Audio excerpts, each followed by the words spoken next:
Are you ready to learn how you can bring in a really fun dinosaur book to your next circle time? Well, then let's get ready for Dinosaurumpus. It was fun to see how many people know the book and how many don't. What was interesting is that many didn't know, but the ones who did loved the book. I think that's a great start. So today, as we go through this activity, I'm going to read the book for you. I'm going to teach you a song that continues to repeat throughout the story. But I first want to start with some teaching tips. Now, when it's time to read a book at your circle time or any time during the day, make sure you're strategic about where the book is placed in your circle time. And I say that because you want your audience to be ready to focus. And that means if you have just done a lot of sitting and watch me, kids, teacher stuff, which I hope you're not doing, then bringing a story right on the heels of it is going to be very difficult because their brains need to re-energize and they need to get up and move. That's just too much focus time. So instead, set yourself up and them up for success by probably doing some sort of movement activity before your story. But this story is a bit engaging, which is awesome. Remember, we do not want to be the only one doing the work, even when we're reading a story. So finding books that are actively engaging so everyone is doing something is super important, and you're going to see that in this story. The next thing I want you to do is no matter what book you ever bring to circle time, always read it before circle time. What did I say? Always read the book before circle time. Too often teachers just pull a book off the shelf and they read it for the first time right in front of the kids. Those are missed opportunities. So many things can happen. They can get into a situation where, like in this one, they don't know how to pronounce certain words. Maybe you don't bring the book alive enough, so you haven't taken the time to see, oh, I could have the kids do this here or do that there. Or like in this book again, how there's a little bit of a rhyme and a structure to the lyrics, so to the words of the story. You wouldn't be able to know that ahead of time and really bring it out to be its very best. We want to sell the book. We want to get to the point where they love it, they want to go find it, and they want to read it again and again and again. So read the book first, especially this one. It's got tricky rhythms and the pronunciation on a couple of the dinosaurs is hard. So I want to go over two of those dinosaurs I think you might have struggles with unless you are a paleontologist expert. So one of them is a Deinosuchus. Say Deinosuchus. All right. The next one is Deinonychus. Say Deinonychus. And you'll probably want to even say those ahead of time with your kids. Who knows? One of them might actually know it. Now, the next thing is there's a couple ways that you can do this story. You can have it super engaging, super gross motor filled. And the only thing I want to say is know your group, because that can get a little bit wild, as you'll see in the story. So by reading it ahead of time, you'll know, do you want to get them up and moving as we talk about the ways the different dinosaurs move, or do you want to have them sort of adapt those movements sitting on the ground? I'm going to leave that up to you. And also there is the option to bring in the shakers. Now, if you decide to bring in shakers for this repeating refrain that we'll hear throughout, I really would recommend you do something with the shakers that's exciting before you start the story, because you can't just give a shaker to a child and expect them to just do nothing with it until it's their time. It's just asking too much. So if you're going to use the shakers ahead of time, I would do a shaker song like maybe Don't Move from the Circle Time CD. Don't move, don't move, don't move, everybody don't move. Don't move, don't move, don't move until I say go. And then they get that shaker moving and they're dancing and then freeze. Because in the story, we're going to have to stop the shaker sound so we can hear some more of the story. All right, so the repeating refrain in this book changes a slight bit, but the tune of it isn't going to change. So I'm just going to sing it for you so you can hear it. It goes like this.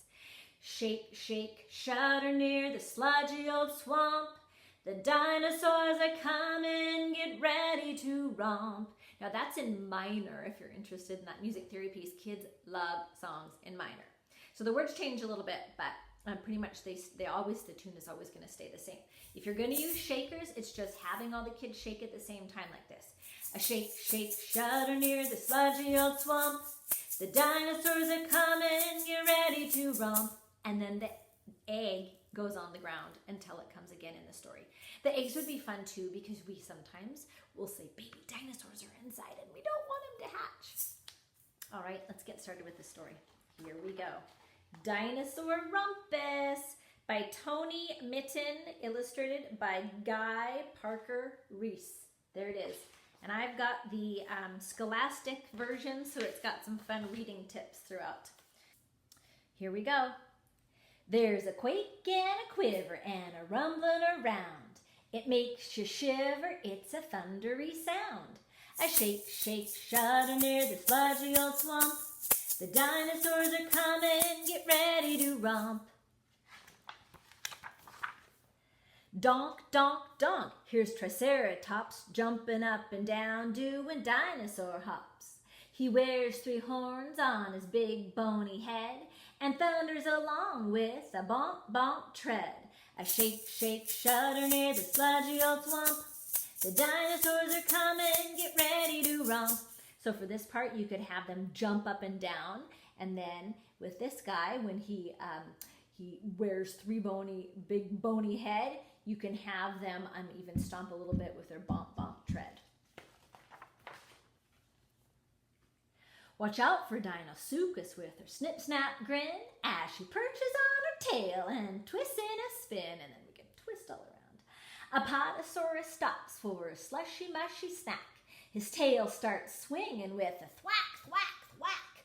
Try them even saying those 3 words and kind of moving their bottom like their tail's attached. Could be fun. Here we go. A shake, shake, shudder near the sludgy old swamp. The dinosaurs are coming, get ready to romp. Pteranodon dives with a swift, sharp swoop. He shrieks out an eek and he swirls in a loop. Stegosaurus stomps along with lots of her playmates. Clatter, clatter, clatter go their bony back plates. A shake, shake, shudder near the sludgy old swamp. The dinosaurs are coming, get ready to romp. Now keep in mind, you can simply read the story, and having them just sing along with this repeating phrase is active engagement still if you don't want to step to the movements.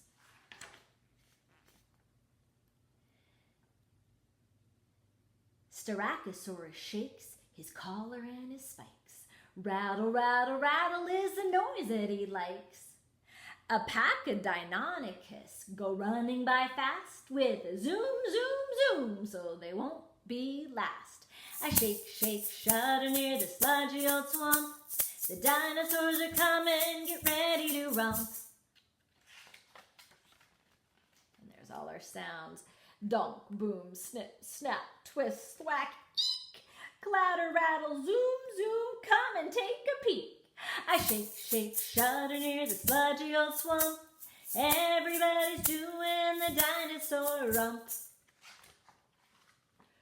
Roar. Can you make that sound with me? Roar. Roar, roar, roar. What's making that sound? The dinosaurs stomp and there's silence around. Roar, roar, roar. Now we're shivering with fright. What can make a noise like that in the night? What do you think it is? I don't know. Tyrannosaurus crashes in, gnashing his jaws. Wallop on the ground go his big back claws.